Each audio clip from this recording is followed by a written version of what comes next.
Action Comics 1042, Philip K. Johnson with Riccardo Federici on the art. Obviously, Warworld Saga rages on, and this has been a highlight Yeah, for several months now. for a long time they were just keeping us with Clark on Warworld. So I like that in the last couple we're getting different perspectives. So the fact that this opened with Lois and John was a nice like little break in the storytelling.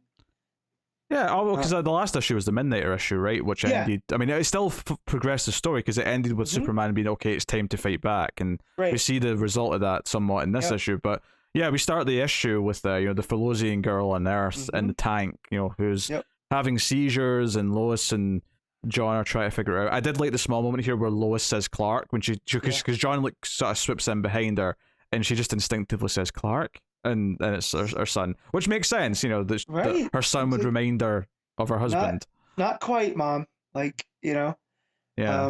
But yeah, so Thala, that's her name, right? The Felosian. Sounds right. Yeah. Yeah. So she's having seizures. So she's in this tank. Looks like a back to tank from Star Wars. But every so often she gives off this energy pulse, and they can tell she's having seizures. And Lois is like, oh, God, we want to keep her alive, but we don't know what to do. And Clark hid the Genesis cube and destroyed the orphan box. So like, what do we do? And that page where she's putting all this stuff together, I don't know if this was in the script or if this is Federici's style. The way that you read that page and follow it across is just expertly well done. Because it's a 2-page spread, right? And you start reading it on the left side, and you go down that page, and then you follow it up diagonally, and then back down. And I think sometimes with the layout, something like that can get super messy. But I feel like Federici just nailed it. So props. Yeah, I will give it a slight critique in that I read it the wrong way first. Damn it! Way to undermine my point. Naturally, I just didn't go down. I went across. And then I felt like the womb sound that leads you diagonally. I went down that backwards because I went across first, so I thought that was leading me down. And I thought, but that's weird because that bottom left panel's now just left in the cold. When do I get to that? I went, oh, maybe I'm reading this wrong, and then I went back and read it the right way. Damn it! Well, it worked for me expertly. I think maybe just a slight indicator that you were meant to go down from that first panel would have all I needed, but it is what it is. I'm gonna do a Connor voice now. Well, Pete, if you just used your logic and just read downwards like you would on a page, and then you're gonna be like, well, no, you read left to right. You don't read top to bottom. Are you doing both me and Connor in this debate? Yeah, well, now I am because that's what I figured you would have done, and to justify why you read left to right. So, in conclusion, Connor's a tit. So yeah, I also like to. It just sort of reiterates what the Felosians are at the start. There's a little bit of it's just like Lois writing in our journal or preparing an article or whatever, talking about where this idea of this lost colony of Felosia came from. So I like that a little bit. Just recontextualizing that a touch. But then we go back to Warworld, and Superman and co are fighting. The Warzoons, the Warzoons that are loyal to Mongol. Yep. Along with the various others, and then one of course his like right hand men pop up. Whose name I cannot remember. Teacher. Teacher. Oh yeah. It was it's a weird name. But yeah, Teacher. Shows up and like really starts to win the fight, and like kind of like he's got an orphan box, and he's kind of using that and manipulating things and talking about using light rays thingies. What would we call it? Yeah, so they use, it's not light ray, it's Manchester Black. They found out how to use telepathy. So light ray comes up later because Omax. Well, because Teacher attacks with Omac, and Omac flipped on him. Yeah. And Superman does the disappointed dad act on them, which I thought is really good because that's Superman in a nutshell. But yeah, Teacher's attacking with the orphan box, and it's saying that they've managed to use Manchester Black's telepathic powers to create weapons, and that's what this thing that they're writing is. Like, it looks like a creature, but it has the orphan box running through it. And Teacher has a big, massive scar running across their face from Manchester Black. So whatever happened, Black took a piece of them too. Yeah, and a lot of this fight is Superman appealing to Omac, saying you don't have to do this. You're better than this. You know, you don't have to give yourself up. And what they've promised you, which is Light Ray being brought back, like they can't give that. Right. So you know, there's a lot of appealing, which makes sense in the context of this. And basically, it's the other, you know, Philosian that's been, you know, talking to Clark a lot, the guy with the beard, who says, like, look, if we get that orphan box, that changes everything, because then we can move around, then we can control things, then we can actually win this fight. It's like having a map or a key to Warworld, right? That lets them do what they need to do. I just want to go back to during that fight with OMAC that Clark tells them, you know, should we only do what's right only when we're the stronger than our enemies, when we're at our best? Well, yeah, just to put that in context, because OMAC critiques and saying, why did you bring us here? You knew you were weak. You knew you were getting weaker as time went on. Right. And so, you know, and this is the disappointed dad thing, is like when we're at our best, when we're hurt or out, you know, outmatched, we've lost a step, we should do nothing, you know, and just in an ultimate Superman moment, you know, if you're willing to betray us all from Promise from Mongol, you know, just give it your best shot still. You know, you're willing to throw everything away just on this, but here we are. And this is, you know, Johnson just nailing Superman yet again. And it just makes me happy. Yeah, no, I mean, the whole sentiment of being, like, even if, just because I'm not at full strength, I'm not supposed to try and do what I do. No. Yeah. Like, that's ridiculous. I'm still going to try, right? I'm too, you know, even when I'm down, I'm too strong to stay down, because it's that heart that makes Superman work. And it takes me all the way back to his Future State story that we all love so much, you know, with Superman not staying down, and even from Warworld inspiring that little girl that visits the museum.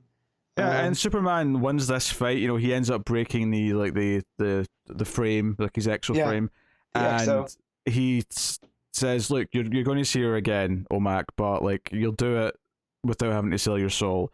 And then Mongol shows up and is like, you know what? I'm getting bored of you, Superman. I should just kill you, like everyone keeps telling me to. So the fight breaks out. But obviously at this point, he's inspired, you know, a good group of Philosians and whoever to help the fight. So they're all fighting with him. And Superman runs up to Teacher, grabs the orphan box, and Superman says, no, like, your biggest failure, Darkseid, or not Darkseid, sorry, Mongol. Slipped there. But Mongol's very dark side, and it made me, when they start talking about an orphan box, I know, it made me think Mother Box. It's very Darkseid, yeah. And just the whole anti-life thing that we've seen so much with Darkseid applies to Warworld as well. So I get why you said Darkseid, because Mongol comes very off much like Darkseid. I'm glad it wasn't just me. Once we're talking about the boxes, it's hard not to think about Darkseid. But he grabs the orphan box and says, no, your weakness is underestimating everyone you see as weak. And, you know, there's a bright light. Superman teleports them away. Well, possibly. We don't really know exactly what he's done yet, but there's a bright white light, because they tease it in the next scene, because Lois is on Earth. She goes to see John Henry because he's got a lot of the you know, the Genesis stuff from Genesis before. Energy, which I love. Of course, John Henry's the one with it, because Natasha's on Warworld. Yeah, so he's looking into it, and Lois is there because, look, we need to, like, you know, Cal X described the Telosian as like her.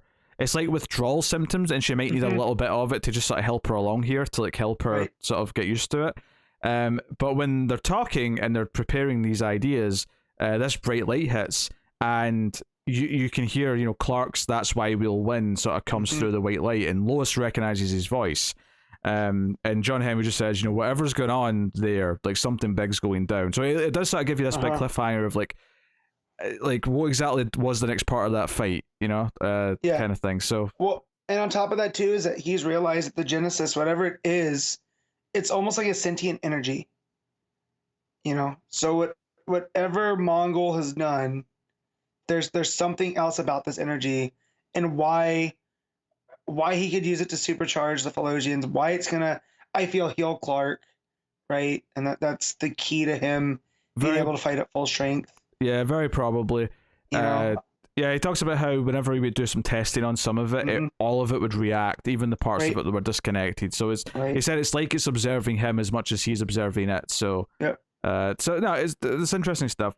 I do think it's really interesting and smart storytelling that we bring Lois and the Earth characters back into it right before you do this scene at the end, where they actually get a glimpse of what's going on, or even a glimpse. They hear a smidge. They get a piece. Yeah, they get a piece of what Clark's doing. Yeah, because they have no idea he's been radio silent, right? Like, yeah, exactly. You know? So you get this just sort of small, brief moment. So the fact that the stories are starting to connect a little bit is why we're jumping back there now. Yeah, and her concern, of course, her worry for what's going on with them. Because we see, it's not like he's going through a happy occasion. Like, he's going through hell. Like, you know, obviously he's being uplifted, he's being Superman, he's inspiring people. But, he's a prisoner and a slave. He's having a rough time. It's not like he's having on vacation. So none of it's pleasant. But he's fighting, and, you know, there's these little moments of hope when he does, like, make his speech to Omak, or he does say to Mongo, no, this is why we're going to win. You know, and it doesn't come off in the in the Adam Sandler, this is how I win. Right.